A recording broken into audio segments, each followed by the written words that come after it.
Shalom, selamat pagi, jemaat-jemaat yang terkasih. Bersyukur kita bisa berkumpul kembali untuk beribadah pada pagi hari ini. Ini semua karena rahmat Tuhan. Dia yang selalu memelihara dan kita sampai saat ini. Karena itu, kita harus mengucap syukur kepada Tuhan. Dan salah satu bentuk rasa syukur kita kepada Tuhan adalah dengan menguduskan hari Sabat. Sebelum mulai ibadah ini, mari kita bersatu sejenak. Mari kita bersatu.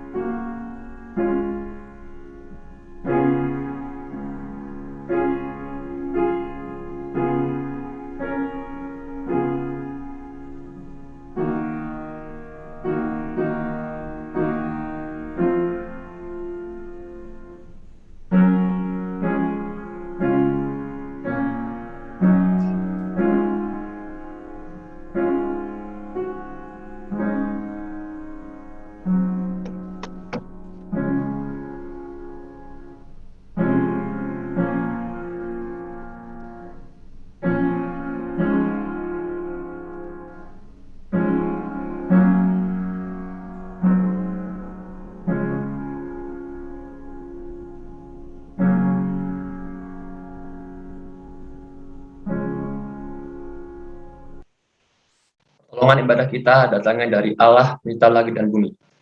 Turunlah atas kita kasih karunia dari Allah Bapa, Allah Putra, dan Allah Roh Kudus. Amin. Di masa-masa pandemi ini, banyak di antara kita yang merasa khawatir. Namun, sebagai orang percaya, kita tidak perlu takut dan merasa bimbang, karena kita mempunyai Tuhan yang hidup, yang sanggup jadi penolong kita yang setia. Karena itu, mari kita bersama-sama menaikkan pujian, karena Dia hidup.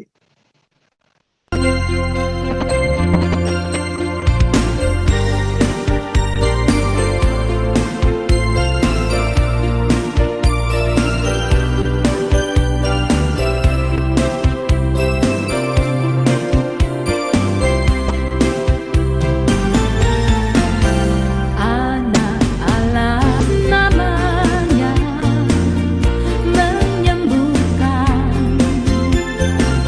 menyucikan.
Landasan ibadah kita diambil dari kitab Mazmur 89 ayat yang kedua sampai 3 yang berbunyi demikian. Aku hendak menyanyikan kasih setia selama-lamanya, hendak memperkenalkan kesetiaanmu dengan mulutku turun-temurun. Sebab kasih setiamu dibangun untuk selama-lamanya, kesetiaanmu tegak seperti langit. Mari kita bersama-sama mengagungkan Raja kita dengan menaikkan pujian mulia, sembah Raja mulia.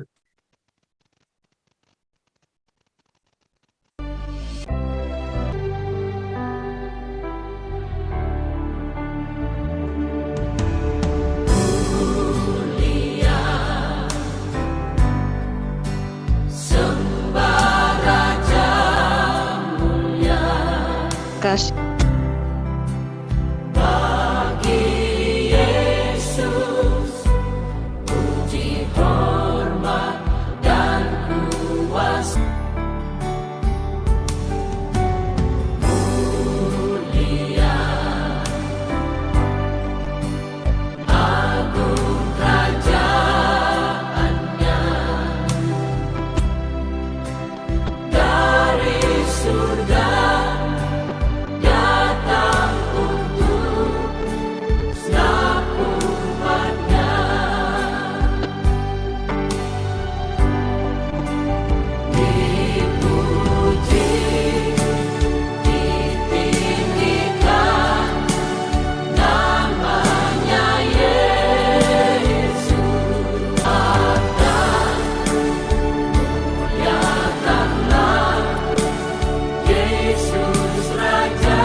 Mari kita menundukkan diri kita kepada Tuhan dan mengakui segala dosa kita dengan doa pengakuan dosa. Mari kita berdoa. Bapa kami yang dari surga, kami bersyukur atas kesempatan yang Kau berikan untuk mengakui segala dosa kami, Tuhan. Ampunilah kami yang telah melanggar firman-Mu dan tidak bertindak sesuai dengan kehendak-Mu. Jauhlah kami dari segala hal jahat, sehingga kami tidak jatuh dalam dosa. Dan ajarlah kami untuk hidup berkenan padamu, Tuhan. Inilah seluruh permohonan doa kami yang kami alaskan pada satu nama Tuhan Yesus Kristus. Kami telah berdoa. Amin. Berita anugerah pada hari ini diambil dari kitab Yesaya 44 ayat yang ke-22 yang berbunyi demikian.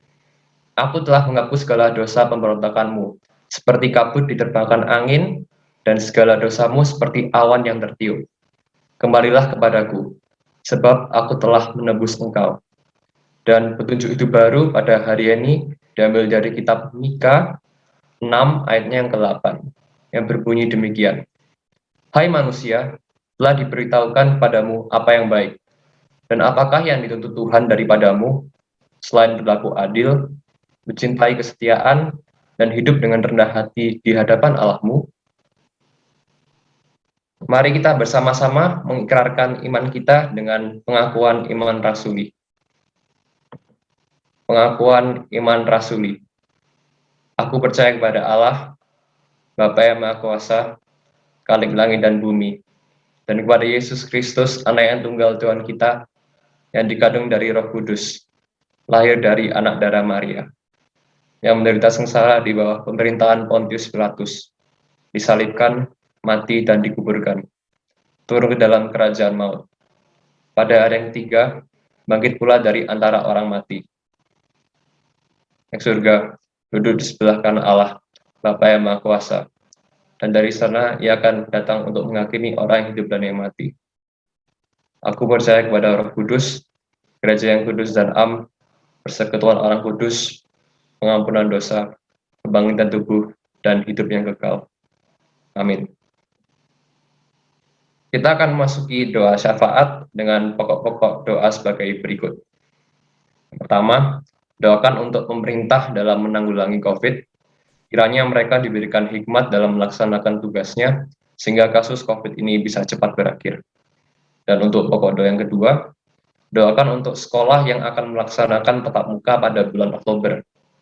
Kiranya seluruh murid serta guru dapat mematuhi protokol kesehatan dan dijauhkan dari segala virus. Dan untuk pokok doa yang terakhir, doakan untuk pergumulan jemaat. Kiranya mereka mendapatkan jalan keluar dengan baik. Untuk serangkaian doa ini, kami minta dengan kasih Bapak Mulyadi untuk mendoakan. Kepada Bapak Mulyadi, kami persilahkan. Mari kita bersama-sama bersehati berdoa kepada Tuhan. Bapa kami yang bertata di dalam kerajaan surga, Engkaulah Allah yang kami sembah dan yang kami kenal di dalam nama Tuhan Yesus Kristus. Pada pagi hari ini Tuhan, kami bersyukur di tengah-tengah ibadah kami boleh menaikkan beberapa pokok doa syafaat ini Tuhan. Kami teringat ya Tuhan, untuk pemerintah bangsa Indonesia yang kami cintai, di mana kami tinggal ini ya Tuhan. Kami menyerahkan terus segala kebijakan pemerintah, baik yang di pusat maupun sampai di daerah-daerah. Biarlah Tuhan senantiasa menolong dan memberikan hikmat buat para pemimpin kami. Kami menyerahkan ya Tuhan, biarlah semua tugas boleh dilakukan atau dilaksanakan dengan baik dan bertanggung jawab, dan terlebih khusus di tengah-tengah masa pandemi, dan biarlah COVID-19 ini ya Tuhan, biarlah boleh segera berlalu, dan kami boleh beraktivitas seperti sedia kala, tanpa kekurangan sesuatu apapun juga. Dan yang kedua, kami juga berdoa Tuhan, untuk anak-anak yang sedang sekolah secara online, kami menyerahkan dalam tangan-Mu juga. Dan bahkan yang ke depan ini Tuhan, akan tatap muka, biarlah Tuhan juga senantiasa campur tangan. Dan kiranya seluruh murid dan guru, semuanya boleh mematuhi protokol kesehatan dengan baik, dan mereka boleh dijauhkan dari segala virus COVID-19, sehingga proses belajar tatap muka ini tetap boleh berjalan, sekalipun ada tantangan dan rintangan atau hambatan di depan nantinya. Biarlah Tuhan yang terus juga memberikan hikmat, baik para murid atau siswa-siswi dan bahkan para guru-guru pengajar. Bapak, kami juga berdoa untuk setiap pergumulan jemaat-Mu di GKT 3 PPI Araya. Kami menyerahkan seluruhnya dalam tangan-Mu ya Tuhan, baik yang saat ini sedang beribadah bersama secara online, maupun juga mereka yang belum sempat beribadah. Kami menyerahkan dalam tangan-Mu satu persatu. Biarlah Tuhan yang berkenan menilik mereka, dan biarlah di dalam segala pergumulan mereka, baik di dalam pelayanan, di dalam usaha, pekerjaan, keluarga mereka, kesehatan mereka, dan apapun pergumulan mereka, kami letakkan ke dalam tangan kasih-Mu ya Bapa, dan biarlah Engkau yang menolong setiap mereka di dalam melewati segala pergumulan ini dengan baik. Kami berdoa iman mereka juga Tuhan terus boleh bertumbuh, dan bahkan di dalam pengenalan akan Tuhan, sekalipun situasi kondisi yang tidak memungkinkan yang mungkin mereka hadapi saat ini. Dan biarlah iman mereka tetap kokoh bersandar kepada Tuhan.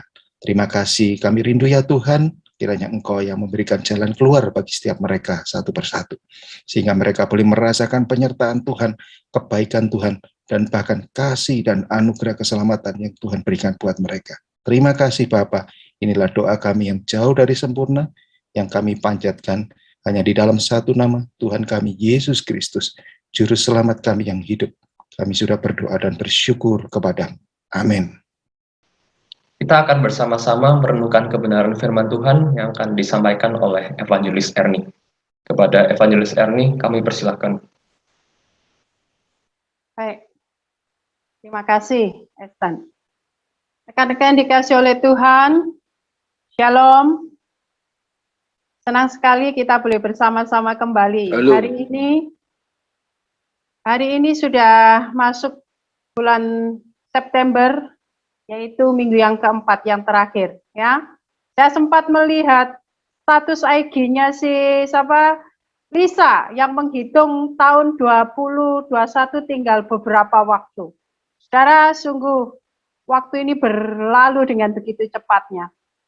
Dan saya mengatakan setiap hari itu adalah hadiah dari Tuhan. Every day is a gift from the Lord.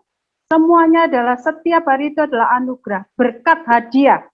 Dan biarlah dari setiap minggunya 7 hari hadiah daripada Tuhan. Hari Minggu yang juga merupakan hadiah daripada Tuhan. Tidak kita habiskan untuk urusan kita sendiri, ya. Tetapi terlebih dahulu kita datang di hadapan Tuhan. Kita tidak merampas hadiah itu untuk kita habiskan, tetapi kita datang pada Tuhan. Ya, saya bersyukur bersama-sama kembali dengan rekan-rekan. Saya lihat bersama boleh ada AI Kweing, ya, ada Pak Junaidi, ya, semua saya melihat di sini. Ada Pak Mul yang walaupun posisinya jauh, ya, di Bali sana, ya, ada Ibu Lydia yang baru datang, masih banyak sekali, bahkan juga Ibu Linda dan sebagainya. Rekan-rekan, ini adalah satu berkat kita boleh bersama-sama berkumpul. Baik, sebelum kita bersama merenungkan kebenaran firman Tuhan, mari kita masuk di dalam doa. Bapa kami di dalam kerajaan surga, kami bersyukur. Hari ini kami kembali boleh bersama-sama datang di dalam hadirat-Mu. Kami boleh tetap beribadah di tengah-tengah pandemi ini melalui online. Kami boleh mempersiapkan diri kami, hati kami tetap hormat di hadapan Tuhan, tetap menjagakan hati kami untuk menyembah di hadirat Tuhan. Karena kami tahu umat-Mu, anak-anak-Mu, tidak terbatas oleh ruangan untuk beribadah. Tetapi dimanapun kami bersama-sama dengan saudara seiman kami, memuji Engkau, menyembah Engkau, menaikkan doa, kami percaya di situ pun Engkau ada, ya Bapa. Karena itu kami percaya juga, Tuhan berada di tengah-tengah kami saat ini, menerima pujian kami, dan juga Tuhan mendengarkan doa-doa kami. Tiba saatnya kami akan bersama merenungkan kebenaran firman-Mu. Tolonglah kami Tuhan, supaya kami bisa mengerti akan kebenaran firman-Mu dan melakukan di dalam sepanjang kehidupan kami. Terima kasih Bapa, di dalam satu nama Tuhan kami Yesus Kristus, kami ini sudah berdoa dan mengucapkan syukur. Amin. Saudara yang dikasih oleh Tuhan, ya, mungkin host bisa share screen. Beberapa waktu ini, saudara yang dikasih oleh Tuhan, saya memperhatikan, ya, dalam waktu yang cukup lama, saya memperhatikan ada banyak sekali cara-cara yang saat ini digunakan, ya, bahkan dengan cara-cara yang lebih hebat lagi, cara-cara yang lebih bagus lagi, yang lebih smooth, yang lebih halus lagi, untuk mengubah, ya, untuk mengubah cara paradigma kita, cara berpikir kita tentang bagaimana kehidupan anak-anak Tuhan. Sehingga ketika kita pada saat melihat bagaimana seseorang itu melakukan segala sesuatu yang bertentangan dengan firman Tuhan, ya, segala sesuatu tindakan-tindakan yang sudah menjadi gaya hidup yang tidak sesuai dengan ajaran kebenaran firman Tuhan, kita diajarkan untuk apa? Menerima hal itu sebagai sesuatu hal yang biasa. Menerima hal itu sebagai sesuatu yang ya bolehlah terjadi. Walaupun itu tidak sesuai dengan kebenaran firman Tuhan. Ya, saudara-saudara yang dikasih oleh Tuhan, beberapa waktu yang lalu saya mengikuti sebuah wawancara di mana orang ini adalah orang gay di Indonesia, saudara. Dan kehidupannya benar-benar tidak sesuai dengan kebenaran firman Tuhan, sangat melenceng. Kenapa saudara saya kok mengikuti daripada wawancara ini? Karena seorang yang gay ini mengatakan, puji Tuhan. Ya, dia mengatakan puji Tuhan. Saudara, kalau kita seseorang yang mengatakan puji Tuhan, kita tahu bahwa dia adalah orang Kristen. Dia menceritakan bagaimana kehidupannya seorang gay dan yang mewawancara itu berusaha untuk menenangkan dia, is okay lah, ya, nggak menjadi orang gay itu nggak apa-apa, ya toh. Lalu dia pewawancara itu mengatakan bagaimana dengan kehidupanmu sebagai seorang gay ini, bagaimana sekarang? Dia mengatakan ini, saudara, puji Tuhan, kehidupan saya jauh lebih baik. Saudara, mungkin saya hanya melihat apa yang dikatakan ini, dia mengatakan kata puji Tuhan itu untuk mengucapkan terima kasih. Anda bisa berpikir bagaimana dengan kehidupan seorang gay yang juga menjual diri, yang hidupnya dilakukan supaya dia bisa mempunyai kehidupan yang nyaman, kehidupan yang gaya hidup yang saat ini bisa terjadi, memiliki fasilitas-fasilitas yang ada, dan yang dikatakan adalah saya pasti nanti berhenti. Saya nanti pasti berhenti. Saudara-saudara yang dikasih oleh Tuhan, hati-hati dengan pemikiran-pemikiran, ajaran-ajaran yang mengatakan is okay, ya, is okay. Untuk melakukan hidup menjadi seorang gay is okay. Is okay kamu melakukan satu dosa asal nanti tahu bagaimana engkau ini bisa berhenti melakukan dosa. Ya, saudara yang dikasih oleh Tuhan. Hati-hati dengan pemikiran yang mengatakan bahwa saudara-saudara yang dikasih oleh Tuhan, yang memikirkan, yang mengatakan bahwa gak apa-apalah menjadi orang Kristen. Yang penting melakukan dosa, yang penting adalah bahwa pernah menerima Yesus Kristus di dalam hati. Yang penting pernah berdoa dan menerima Yesus Kristus di dalam hati. Hati-hati dengan pemikiran demikian. Ya, pemikiran yang mengatakan yang penting sudah pernah terima Yesus dalam hati. Berdoa, terima Yesus dalam hati, lalu selesai. Ya, lalu jadi orang Kristen, lalu ke gereja, ya, lalu ke gereja. It's okay, gak apa-apa. Masalah kamu hidupmu nanti berbuat dosa, gak apa-apa. Ya, toh nanti ada waktunya untuk berhenti. Masalah kamu hidup mempersiapkan diri, gak apa-apa. Pokoknya yang penting kamu terima Yesus. Terima Yesus, pasti masuk surga, pasti diselamatkan. Masalah hidup di dunia ini, ya siapalah yang itu. Silakan next. Saudara yang dikasih oleh Tuhan. Sehingga ada pemikiran yang begitu. Ada pemikiran yang begini, saudara. Dikatakan begini. Sebenarnya, orang ini mengasihi Tuhan kok. Dia adalah orang Kristen yang cinta Tuhan. Hanya, ya dia sih hidupnya itu begitulah. Ya. Tapi sebetulnya dia sudah dibaptis kok. Dia sudah cinta Tuhan. Dia sudah percaya ke Tuhan. Dia sudah ke gereja, bahkan pernah melayani kok. Hanya sayang sih hidupnya begitu. Saudara, seolah-olah kita mengiyakan bahwa kalau orang sudah terima Tuhan Yesus, sudah ke gereja, sudah melayani, is okay melakukan dosa. Is okay ketika hidupnya tidak sesuai dengan kebenaran firman Tuhan. Hati-hati dengan pengajaran ini, saudara. Di dalam Alkitab tidak pernah diajarkan bahwa seseorang yang sudah menerima anugerah keselamatan, lahir baru, memiliki iman sejati, hidupnya pokoknya terserah. Karena apa? Karena nanti akan ada waktunya untuk dia berhenti melakukan dosa. Tidak, saudara. Alkitab tidak mengajarkan demikian. Hati-hati dengan pengajaran yang demikian. Saudara, apakah suatu ketika nanti gereja di Indonesia juga akan bisa memberkati orang-orang yang hidupnya gay? Apakah suatu ketika nanti gereja akan menerima LGBT? Kemungkinan semuanya itu terjadi dan menganggap, oh itu hal yang biasa. Saudara, orang yang lahir baru, orang yang memiliki iman sejati, saudara, dia akan mempunyai kehidupan yang bertanggung jawab. Sehingga tidak ada lagi orang ini sebetulnya mengasihi Tuhan. Orang ini sudah dibaptis. Ya sayanglah karena pergaulannya lah dia hidup dalam dosa. Saudara, orang yang memiliki iman sejati pasti mempunyai kehidupan yang bertanggung jawab. Tidak ada yang di tengah-tengah. Yang ada adalah orang yang menanti kedatangan Tuhan yang kedua kalinya, atau orang yang hidupnya tidak pernah menanti.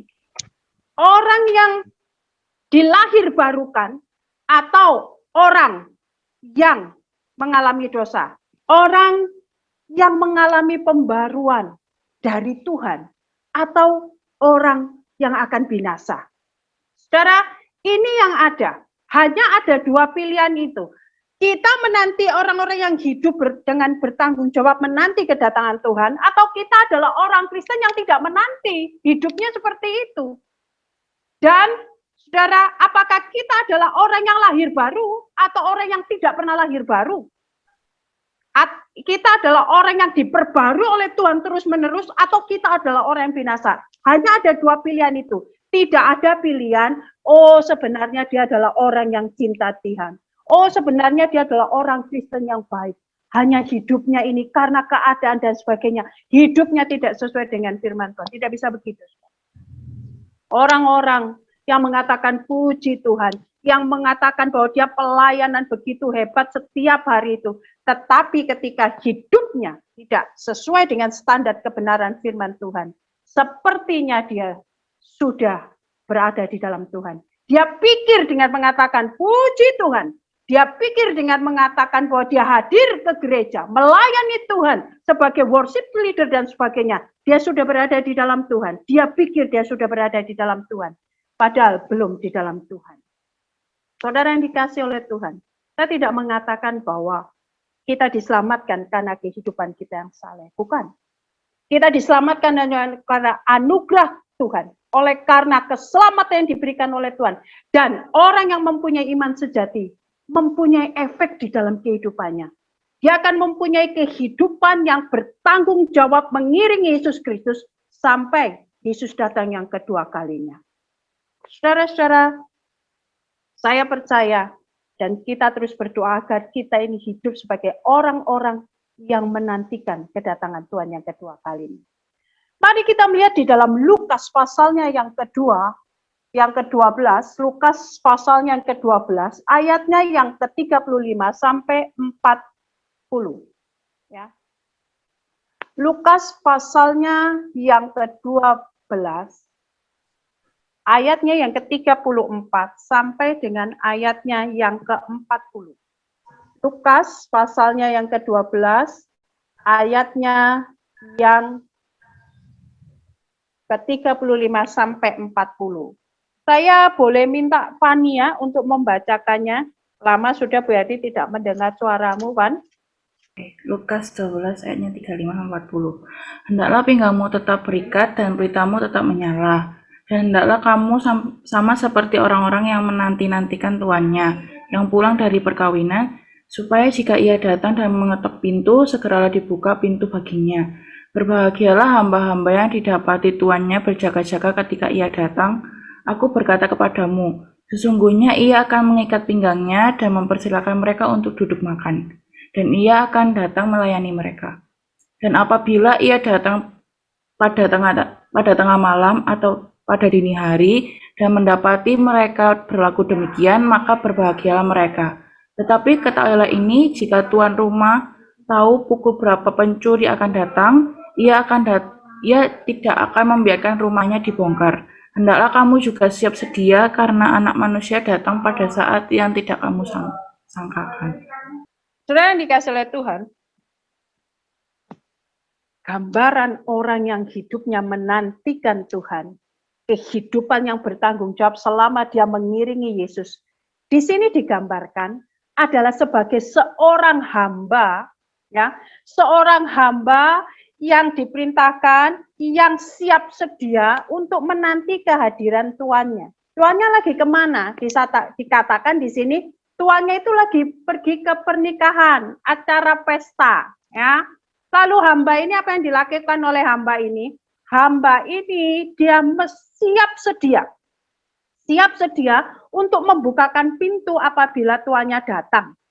Jadi tuannya enggak usah perlu ngetok-ngetok, ayo bangun, aku datang. Tetapi begitu hambanya ini mendengar langkahnya, dia sudah siap untuk membukakan pintu. Ya, pintunya bukan seperti sekarang dipakai kunci, ceklek, pakai remote atau sebagainya. Saudara, dia siap, dan bukan hanya itu saja, dia siap dengan lampunya. Kenapa? Pada zaman itu belum ada listrik, saudara. Ya, kalau jalan itu semuanya terang tidak. Tetapi begitu dia sampai rumahnya, dia harus segera siap dengan keadaan dirinya, prepare, lampu siap, semuanya siap, lalu dia membukakan pintu. Dan dikatakan kapan tuannya itu datang. Dikatakan dengan jelas dalam ayat yang ke-38, tengah malam atau dini hari. Kalau tengah malam atau dini hari itu jam ngantuk-ngantuknya, ya toh? Ngantuk-ngantuknya itu tapi dikatakan siap. Di dalam ayatnya yang ke-35 dikatakan, hendaklah pinggangmu tetap berikat dan pelitamu tetap menyala. Ya, dikatakan seperti itu. Inilah yang dikatakan kenapa pinggangmu tetap berikat dan pelitamu tetap menyala. Ini adalah gambaran orang yang siap menantikan kehadiran Tuhan. Saudara, apa yang dimaksud dengan berikat pinggang? Pinggangmu tetap berikat. Apakah artinya ikat pinggang yang artinya kita mesti irit? Nah, saudara, di dalam terjemahan bahasa Inggris, ya, beberapa terjemahan bahasa Inggris, kita akan lebih mengerti apa yang dimaksudkan dengan pinggangmu tetap berikat. Dikatakan stay dressed for action, be dressed ready for service, let your waist be graded. Graded itu diangkat gitu loh, ya. Stay, jadi tetap berpakaian untuk apa? Untuk siap melakukan sesuatu, untuk melayani, siap kerjakan.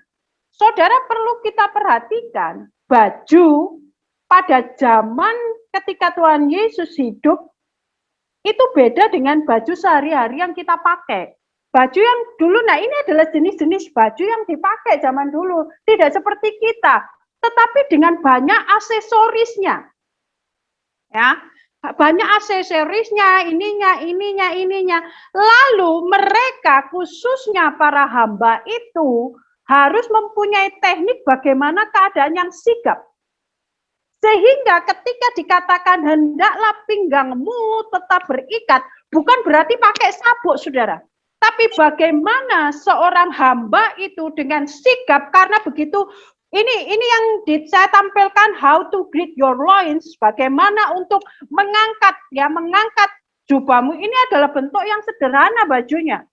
Tetapi ada juga kalau Anda melihat di dalam undangan itu bentuk baju hari-hari daripada seorang hamba yang penuh aksesoris. Apalagi kalau tuannya adalah orang yang sangat kaya. Maka pakaiannya hambanya sekalipun hamba tentu dia penuh aksesoris. Sehingga dia harus berikat pinggangnya, artinya apa? Tidak kedodoran, tidak keserimpet daripada aksesoris-aksesoris itu. Dia adalah seorang yang mengikat seperti yang ini, how to gird your loins ini, dia mengikat dan siap untuk melayani. Siap untuk melakukan sesuatu, tidak terhambat oleh aksesoris yang ada pada tubuhnya. Saudara-saudara, dia harus melayani dengan sigap, dengan bebas, apalagi dengan membuka pintu. Ini yang harus dilakukan, saudara. Saudara yang dikasih oleh Tuhan, di dalam menanti kedatangan Tuhan, sebagai seorang yang mengaku Kristen, seharusnya tidak ada satupun yang menghalangi kita untuk melayani Tuhan. Untuk mewujudkan dengan disiplin dan serius dalam kita mengikut Tuhan. Hendaklah pinggangmu tetap berikat. Apa aksesoris di dalam kehidupan kita yang membuat sangat begitu ribet kita untuk dekat kepada Tuhan, untuk melayani Tuhan. Saudara-saudara yang dikasih oleh Tuhan, yang dimaksudkan di sini adalah mari kita belajar menyangkal diri. Setiap hari itu adalah kata Tuhan sendiri. Siapa yang mau mengikut aku, menyangkal diri setiap hari, pikul salib, menyangkal diri. Menghilangkan semua hal apapun yang membuat kita terhambat untuk melayani Tuhan. Lalu, apa yang dimaksud dengan pelitamu tetap menyala? Saudara perhatikan. Ya. And keep your lamps burning. Kalau burning itu sebetulnya terbakar gitu ya.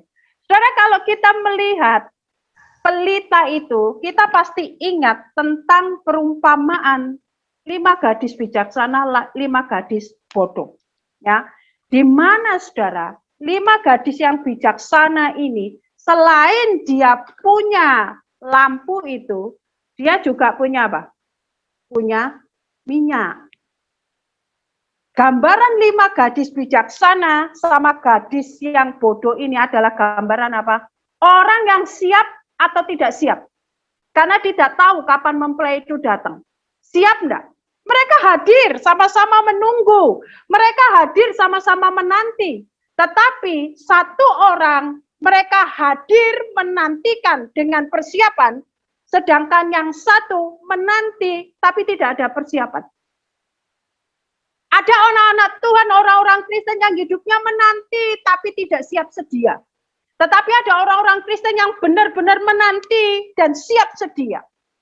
Saudara-saudara yang dikasih oleh Tuhan, pengajaran perumpamaan, kalau perumpamaan di dalam 5 gadis bijaksana, 5 gadis bodoh itu, mengajarkan, memberikan tahuan kepada kita, menggambarkan orang-orang yang tidak siap sedia.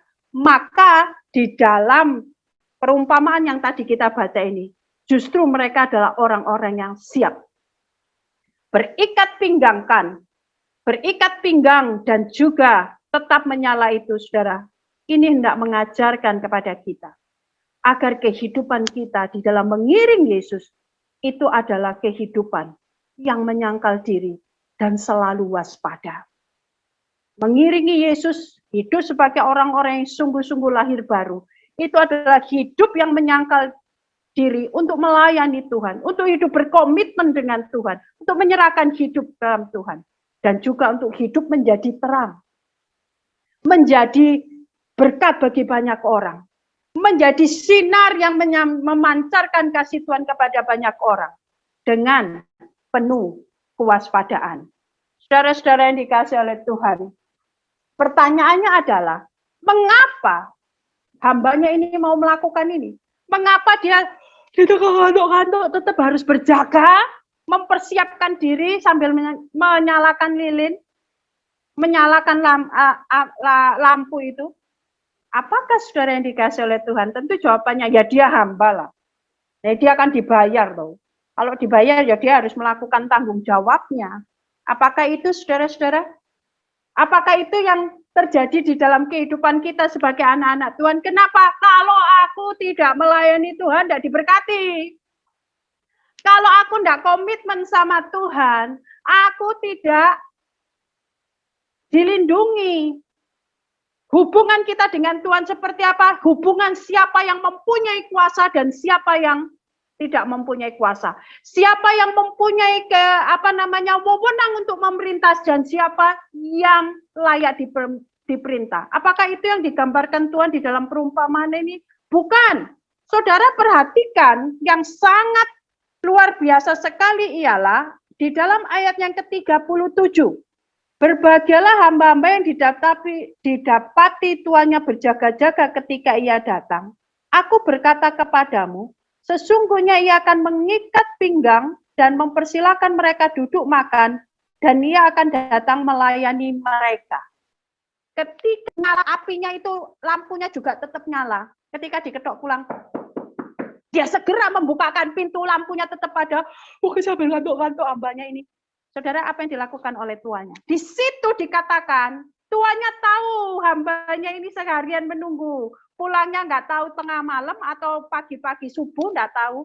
Tapi dia sigap buka pintu. Begitu tuannya datang ngetok, nggak sampai gedor-gedor, pintu sudah dibuka, lampu semuanya nyala. Saudara, apa yang dilakukan oleh tuannya? Di situ, di bagian ayat yang ke-37 dikatakan, tuannya masak.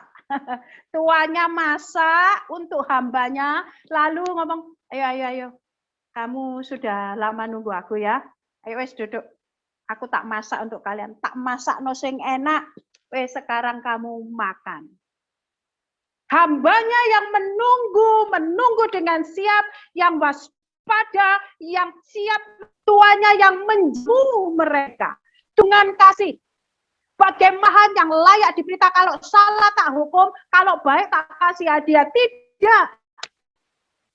Dan hambanya ini mengerti bahwa tuannya ini sangat mengasihi dia. Karena itu kenapa walaupun ngantuk-ngantuk, dia datang, aku siap. Dia setia. Kenapa hambanya ini rela untuk menanti dengan setia, rela untuk tetap sigap. Kenapa, saudara? Karena dia tahu tuannya sangat mengasihi dia. Karena dia tahu tuannya begitu mengasihi dia. Ini adalah hubungan kasih. Kalau hubungan kasih ini ada, dia mengerti kasih tuannya yang besar. Tidak menjadi bahwa dia ini apa yang tuannya perintahkan ini jadi beban. Tidak, saudara. Tetapi apa yang dia lakukan adalah karena kasih. Saudara-saudara yang dikasihi oleh Tuhan, itulah gambaran yang diberikan daripada Tuhan. Saudara yang dikasihi oleh Tuhan, pada saat saya berulang tahun, anak saya ini tanya, gitu ya, wah, bagaimana rasanya di ulang tahun yang ke-50? Ya, umur saya sudah setengah abad, saudara ya. Gimana rasanya, mah? Ulang tahun yang ke-50. Nah, ini anak saya ada di sini. Saya mengatakan, ulang tahun yang ke-50 membuat mama semakin mengerti. God cares of me. Allah begitu memperhatikan saya. Kenapa? Dengan Tuhan memberi kepada mama ini. Cece, Titi, Papa. Mereka yang ada di tengah-tengah kehidupan saya itu adalah satu bukti akan kasih Tuhan kepada saya. Saudara-saudara, kenapa? Sebab justru daripada mereka hadir di tengah-tengah kehidupan saya, Tuhan menyatakan akan kasih-Nya, anugerah-Nya, bukan satu beban, bukan satu pergumulan. Karena itu saya mengatakan kalau kita memandang setiap hari itu adalah hadiah daripada Tuhan, cara pandang kita berbeda loh saudara. Cara pandang kita ketika kita menyadari bahwa apapun yang Tuhan lakukan di dalam kehidupan kita diberikan karena kasih-Nya, cara pandang kita beda. Kalau kita memandang setiap hari itu adalah hadiah daripada Tuhan, hari ini sepi, hari ini rame, hari ini orang ini menjengkelkan, hari ini tidak menjengkelkan, setiap hari masak sampai bingung apapun, is a gift from the Lord. Sehingga pandangan kita berbeda. Itulah hubungan kasih. Kemarin kita diingatkan bukan tentang kasih yang mula-mula oleh Pastor Emil. Itu hubungan kasih sehingga kita melihat hari-hari setiap harinya kalau kita memandang ini adalah berkat daripada Tuhan, kita akan melihat dengan cara berbeda. Kalau kita melihat Tuhan itu adalah Allah yang Maha Kasih, mengasihi kita, bahkan Dia mati untuk kita. Ketika kita berdosa, Tuhan mengasihi kita. Itu pun juga cara pandang yang berbeda, saudara.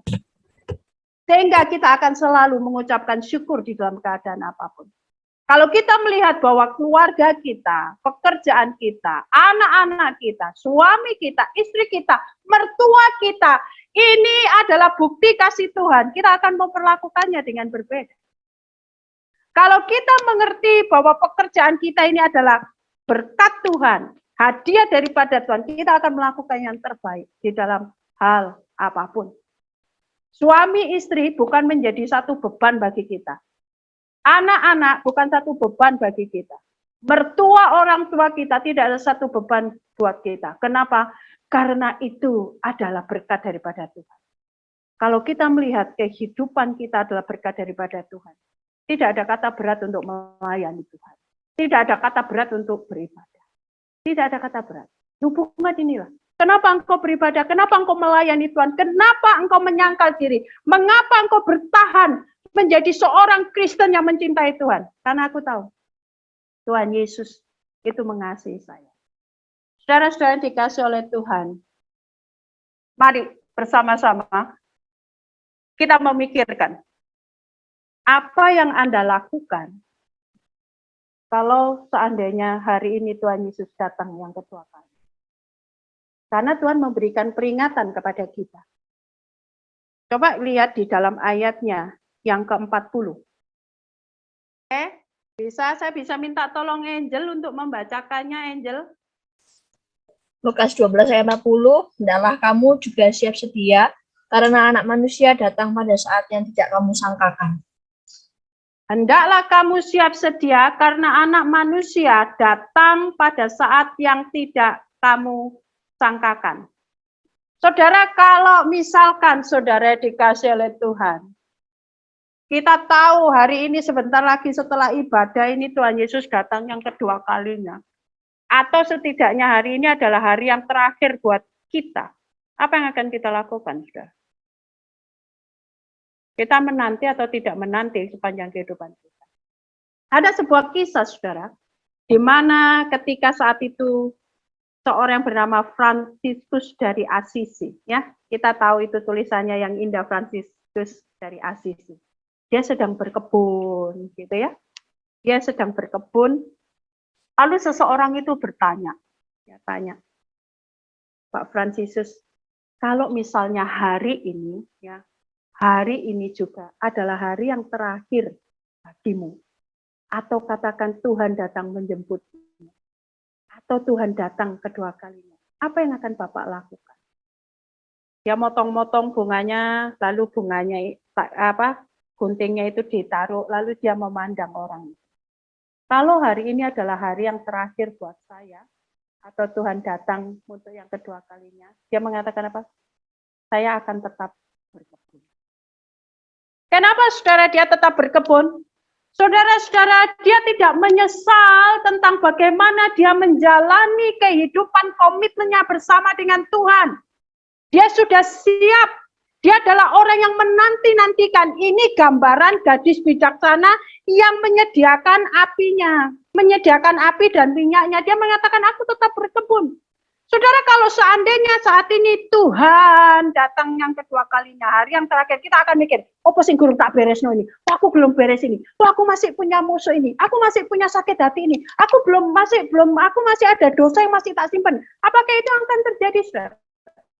Saudara, persoalan setiap kita, manusia, persoalan yang paling besar saat ini, masalahnya yang paling besar adalah kita sibuk ngurus segala sesuatu, semuanya kita sibuk. Apapun sepanjang hidup kita ini sibuk diurusi. Kecuali satu, yang tidak pernah kita sibuk ngurusi. Pelayanan kita, hidup komitmen kita, relasi kita dengan Tuhan. Kita tidak pernah sibuk ngurusi itu. Kita selalu berpikir, kenapa? Karena kita selalu berpikir, masih ada kesempatan lah. Itu bukan hal yang sangat urgen, masih ada kesempatan. Ya toh? Masih ada kesempatan. Hari ini aku cukup terlalu sibuk, nggak bisa aku ngurusi ini, nggak bisa. Besok aja lah ya. Saat teduh kita, bukankah sering tercancel oleh karena jadwal-jadwal ini? Kita mendorong anak kita untuk saat teduh memiliki hubungan yang pribadi dengan Tuhan. Tak nolah, dia terlalu banyak kerjaan. Lese juga itu sakno, kasihan.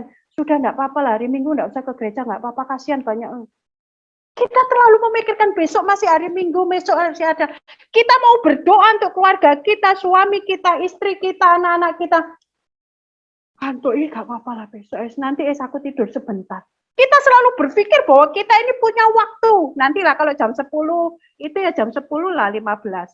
Nanti lagi nih, kita selalu sibuk mengurusi banyak hal. Tetapi kalau untuk urusan pelayanan, komitmen kita di hadapan Tuhan untuk disiplin, dan juga kehidupan relasi kita dengan Tuhan, kita tidak pernah sibuk, saudara. Karena kita selalu berpikir apa? Masih ada waktu. Masih nanti ada hari Minggu, masih banyak. Segala sesuatu, kita selalu ukur hanya masalah apa, saudara? Masalah keuntungan yang kita dapat. Kira-kira kita dapat apa? Kira-kira kita dapat apa? Padahal saudara, begitu kita hidup komitmen bersama-sama dengan Tuhan, saudara, keuntungan kita itu tidak bisa dikatakan. Baik pada saat kita hidup saat ini, maupun kehidupan kita kekal nanti. Tetapi kita selalu salah memikir. Kita selalu pikir kita masih punya kesempatan. Saudara yang dikasih oleh Tuhan, kita selalu menggambarkan. Hidup ini adalah kesempatan. Selalu gambarnya apa? Jam bukan? Tapi sebenarnya enggak. Saudara tahu enggak ini apa? Ayo, ada yang tahu kah? Kalau yang tahu silakan boleh di-unmute jawab. Ini kira-kira apa? Sumbu lampu. Nah, sumbu lampu. Saudara tahu enggak? Hidup kita ini bukan puter kayak jam gitu.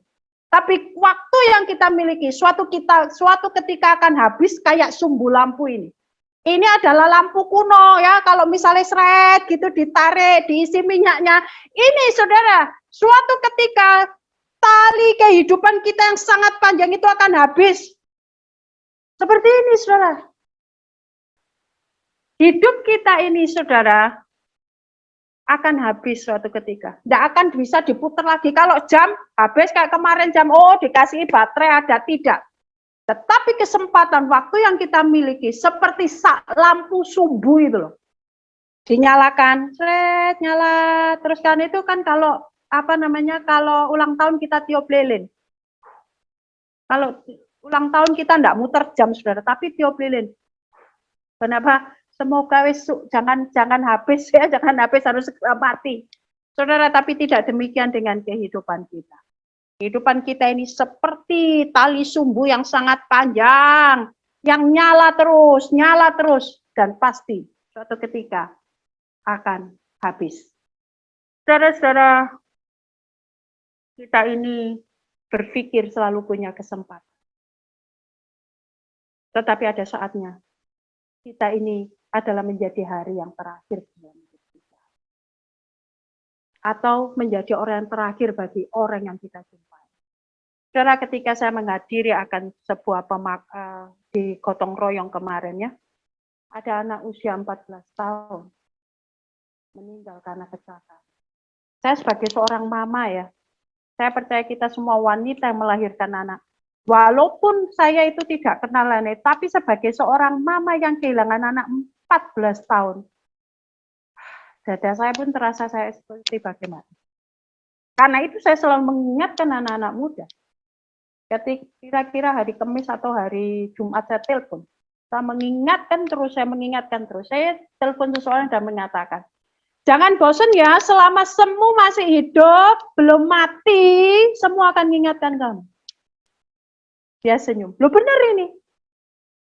Saudara-saudara, ingatlah bagaimana kita bisa mempersiapkan diri di dalam kehidupan kita.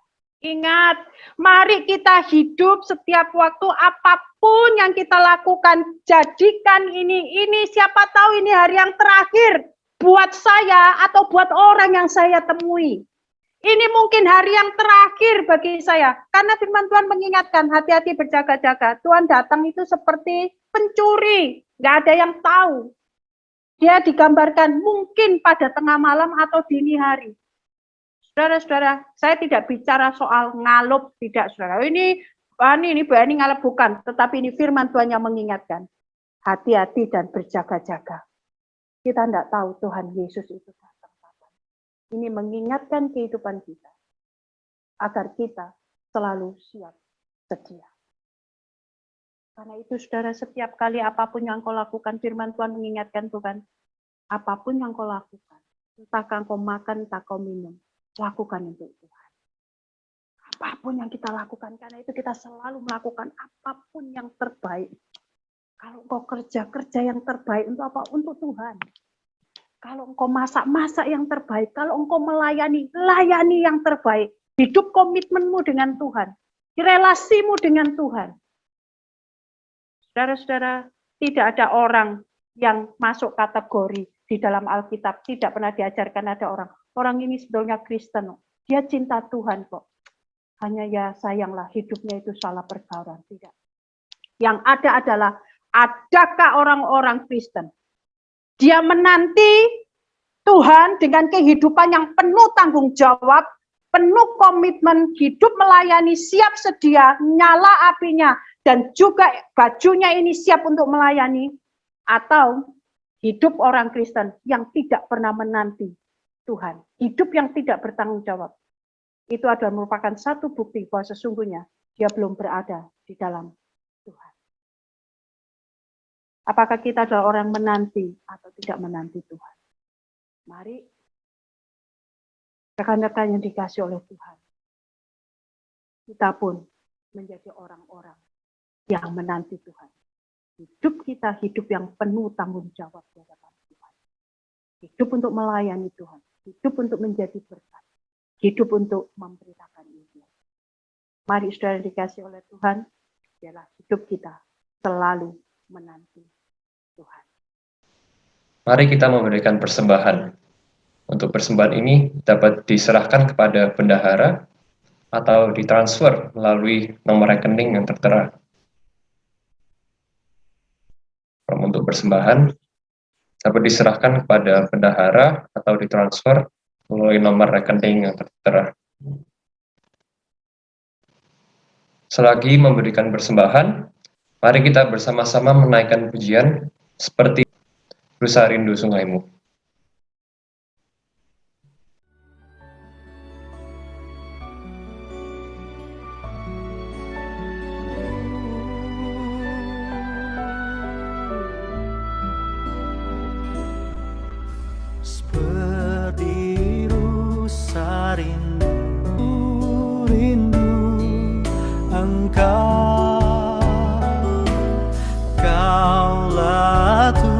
Tuhan hasrat hatiku, ku rindu menyembahmu. Engkau kekuatan dan perisaiku, kepadamu rohku berserah. Kaulah hatiku, ku rindu menyembahmu. Yesus, Yesus bagiku. Oh Yesus, Yesus, kau segalanya bagiku.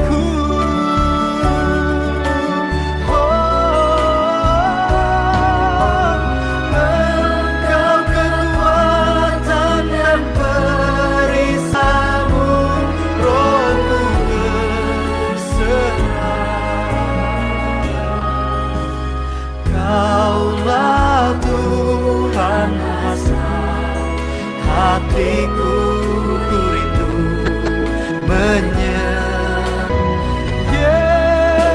Yesus, Yesus, kau berarti bagiku. Oh Yesus, kau segalanya bagiku. Yesus, kau berarti bagiku. Oh Yesus, Yesus, kau segalanya bagiku. Kau segalanya bagiku, segalanya bagiku.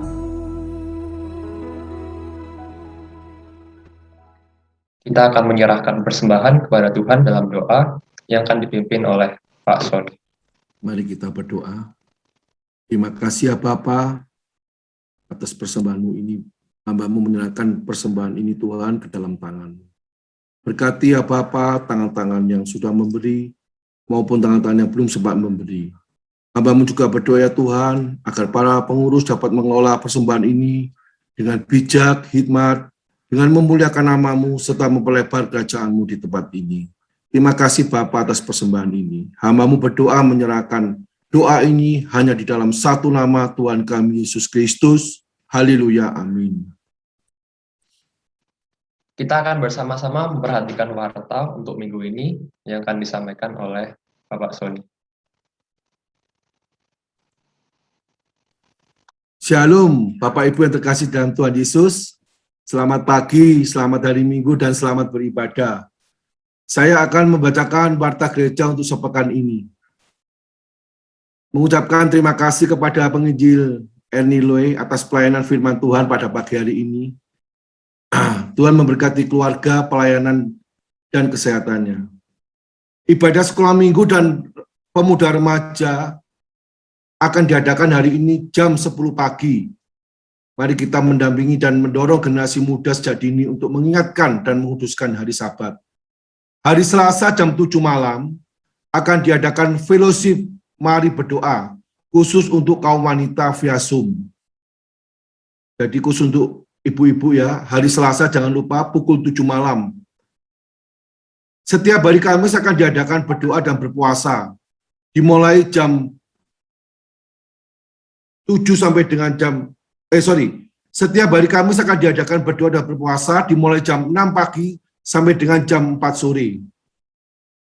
Dogma jam 7 malam via Zoom. Minggu depan tanggal 3 Oktober akan diadakan sakramen perjamuan kudus. Mari kita mempersiapkan hati kita masing-masing. Kita terus saling mendoakan, bertumbuh bersama, melayani bersama, dan menjangkau sesama kita.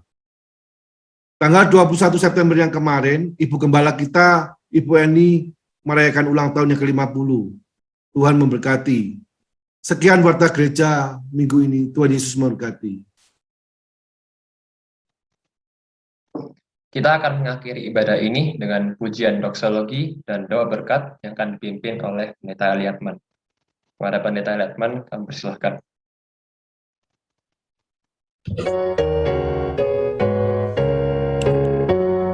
Puji Allah Bapa Putra dan puji Allah Roh Kudus, ketiganya yang esa. Pohon selamat sumber berkat.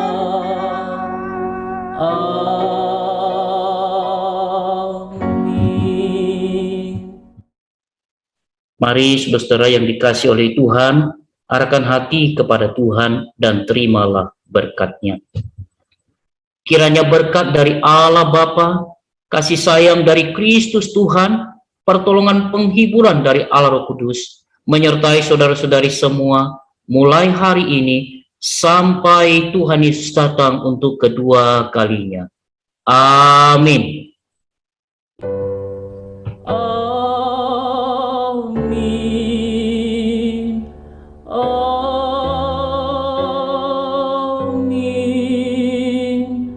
Amin.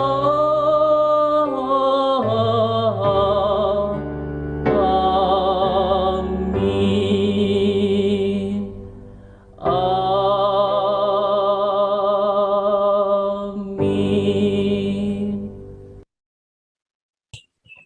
Kebaktian selesai.